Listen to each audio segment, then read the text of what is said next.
Softline has reported that Microsoft will block access to 50 cloud products in Russia, affecting services like Excel, Microsoft 365, Microsoft Teams, Azure, and more. This move will impact corporate applications, development tools, and data storage solutions.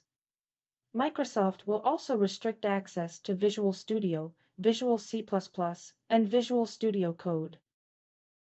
The block will affect corporate clients in Russia, with data being stored for up to 24 months after subscription termination. Microsoft will reimburse prepaid services that were not provided. The decision to suspend access to cloud services in Russia is part of compliance with EU sanctions affecting software management and design tools for Russian organizations. The hottest funding, startup, VC news from Lena on Parsers VC.